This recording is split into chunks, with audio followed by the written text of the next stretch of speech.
I thought that he was. It all fit.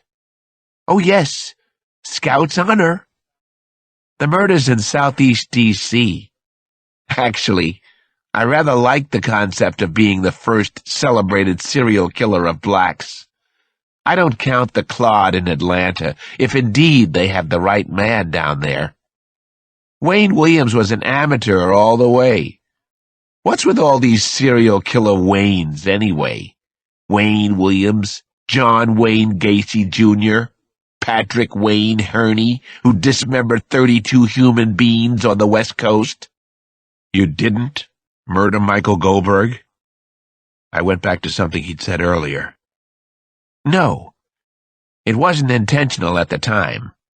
I would have. Everything in good time. He was a spoiled little bunion. Reminded me of my brother Donnie. How did the bruises get on Michael Goldberg's body? Tell me what happened. You love this, don't you, Doctor? What does that tell us about you, Well, when I saw that he'd died on me, I was so angry, I flew into a rage. Kicked the fucking body all over the lot. Hit it with my digging shovel. I don't remember what else I did. I was so pissed. Then I threw his dead ass in that river out in the sticks. The river Styx? But you didn't harm the girl. You didn't hurt Maggie Rose Dunn? No, I didn't hurt the girl. He mimicked my concern. It was a pretty fair approximation of my voice. He definitely could act, play different parts. It was frightening to watch and to be in the same room with him. Could he have killed hundreds of times? I thought so. Tell me about her. What really happened to Maggie Rose Dunn? All right. The Maggie Rose Dunn story. Light a candle. Sing a hymn to Jesus for sweet mercy. After the abduction, she was groggy. The first time I looked in on her, anyway. She was coming off the secobarbital. I played Mommy Terror for little Maggie. I sounded the way Mommy T used to sound at the basement door in our house. Stop your crying! Shut up! Shut up, you spoiled little bunion! That scared her pretty good, I'll tell you. Then I put her out again. I carefully checked both of their pulses, because I was certain the fibbers would require some evidence that the children were alive. Their pulses were both all right? Yes, just fine, Alex. I put my ear to each little chest. I controlled my natural urge to stop heartbeats rather than preserve them. Why the national kidnapping? Why all the publicity? Why take such a big chance? Because I was ready. I'd been practicing for a long, long time. I wasn't taking any chances. I also needed the money. I deserved to be a millionaire. Everybody else is. You came back to check the children again the following day? I asked him. The next day she was fine, too. But the day after Michael Goldberg died, Maggie Rose was gone. I drove into the barn, and there was the hole in the ground where I'd buried the box. Big hole in the ground. Empty. I didn't harm her. I didn't get the ransom money down in Florida, either. Somebody else has it. Now you have to figure out what happened, Detective. I think I have. I think I know the big secret. Chapter 74. I was up at 3 in the morning, flying, playing Mozart and Debussy and Billie Holiday on the porch. Junkies were probably calling the police to complain about the noise. I visited with Sinigi again in the morning, the bad boy. I sat in his small, windowless room. All of a sudden, he wanted to talk. I thought I knew where he was going with all of this, what he was going to tell me soon. Still, I needed to have my opinion confirmed by him. You have to understand something that is extremely foreign to your nature, he said to me. I was in heat when I was scouting the fucking famous girl and her actress mother. I am a cheap thrill artist and junkie. I needed a fix. I couldn't help thinking of my own child abuse patients as I listened to him relate his bizarre, grisly experiences. It was pathetic to hear a victim talking about his many victims. I understood the thrill state perfectly, Doctor. My theme song is Sympathy for the Devil, the Rolling Stones. I always tried to take proper precautions without breaking the spell. I had figured out escape routes and backup escape routes, ways in and out of every neighborhood that I entered. One of these involved a sewer system tunnel that goes from the edge of the ghetto out to Capitol Hill. I had a change of clothing inside the tunnel, including a wig. I thought of everything. I wouldn't get caught. I was very confident about my abilities. I believed in my own omnipotence. Do you still believe in your omnipotence? It was a serious question. I didn't think he'd tell me the truth, but I wanted to hear what he had to say anyway. He said, "What happened back then? My one mistake was I permitted my successes, the applause of millions of admirers, to rush to my head. The applause can be a drug. Catherine Rose suffers from the same disease, you know. Most of the movie people, the sports icons, they do too. Millions are cheering for them, you understand. They're telling these people how special and how brilliant they are. And some of the stars forget any limitations they might have. Forget the hard work that got them to the plateau originally. I did. At the time. That is precisely why I was caught. I believed I could escape from the McDonald's, just as I had always escaped before. I would just dabble in a little spree killing, then get away. I wanted to sample all the high-impact crimes, Alex. A little Bundy, a little Geary, a little Manson, Whitman, Gilmore.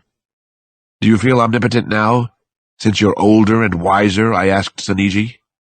He was being ironic. I assumed I could be too. I'm the closest thing to it you'll ever see. I'm a way to understand the concept, no? He smiled that blank killer smile of his again.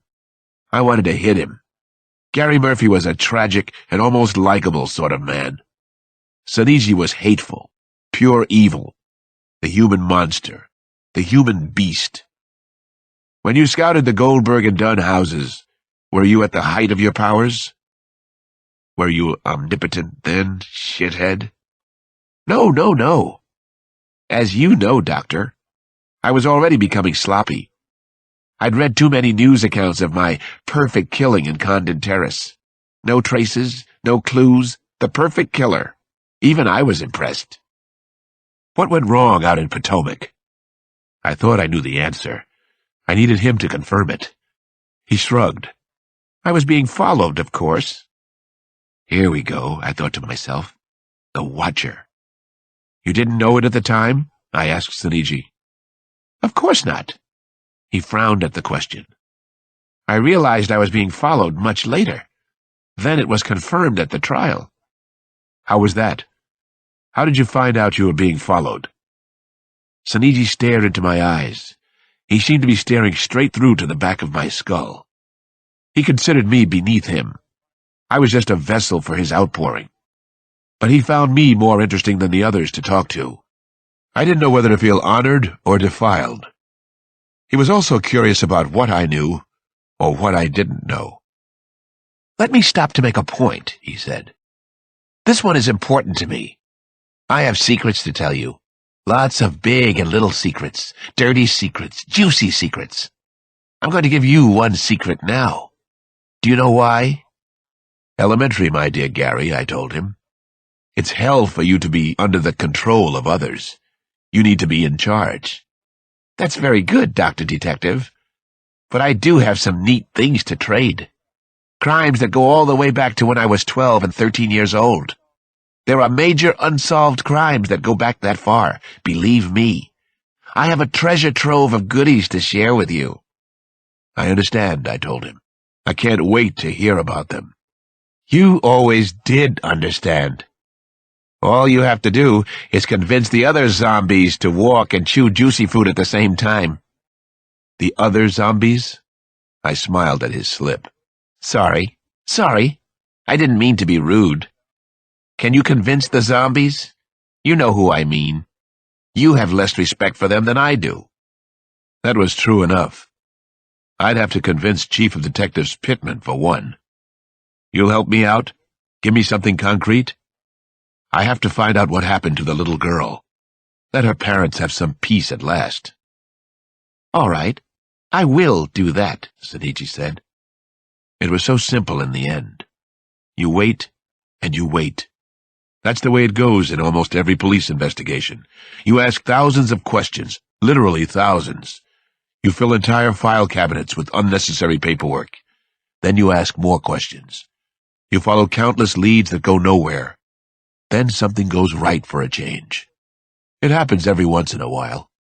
It was happening now. A payout for thousands of hours of work. A reward for coming to see Gary again and again. "I didn't notice any surveillance back then," Gary Sinigi continued. "And none of what I'm going to tell you about happened near the Sanders house. It occurred on Sorrel Avenue in Potomac, in front of the Goldberg house, in fact." Suddenly I was tired of his chest-beating games. I had to know what he knew. I was getting close. "Talk to me, you little fucker." "Go on," I said. "What happened out in Potomac? What did you see at the Goldbergs? Who did you see?" "I drove by there one of those nights before the kidnapping. A man was walking on the sidewalk. I thought nothing of him. It never registered until I saw the same man at the trial." Sinigi stopped talking for a moment. Was he playing again? I didn't think so. He stared at me as if he were looking right into my soul.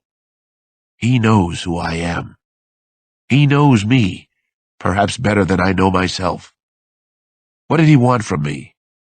Was I a substitute for something missing from his childhood? Why had I been chosen for this horrific job? "Who was the man you recognized at the trial?" I asked Gary Sinigi. "It was the Secret Service agent. It was Devine. He and his pal Chakely must have seen me watching the Goldberg and Dunn houses. They were the ones who followed me. They took precious Maggie Rose. They got the ransom in Florida. You should have been looking for cops all this time. 2 cops murdered the little girl." Chapter 75.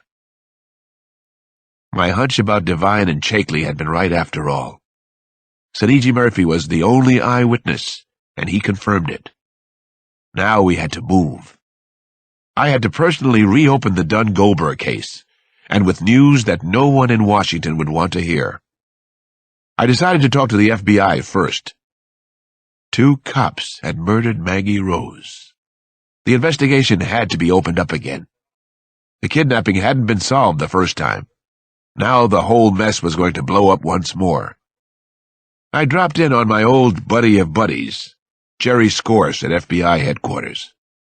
After I cooled my heels for 40 minutes in reception, Scorse brought me coffee and invited me into his office. "Come right in, Alex. Thanks for waiting." He listened politely, and with apparent concern, as I went over what I had previously learned, and then what Sinigi had told me concerning Secret Service agents Mike Devine and Charles Chakely. He took notes, a lot of notes on yellow foolscap. After I'd finished, Scorse said, "I have to make a phone call. Sit tight, Alex." When he returned, he asked me to come upstairs with him. He never said it, but I assumed he was impressed by the news from Gary Sinigi.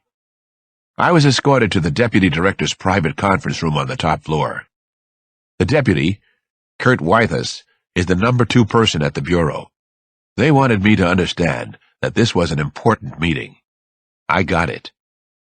Scorse went with me into the impressive, very cushy conference room. All the walls and most of the furnishings were dark blue, very sober and severe. The room reminded me of the cockpit of a foreign car. Yellow pads and pencils were laid out for us. It was clearly Wythus's meeting from the start. "What we like to accomplish is twofold, Detective Cross." Wythus spoke and acted like a very successful, very cool Capitol Hill lawyer. In a manner of speaking, that's what he was. He wore a brilliant white shirt with a Hermes tie.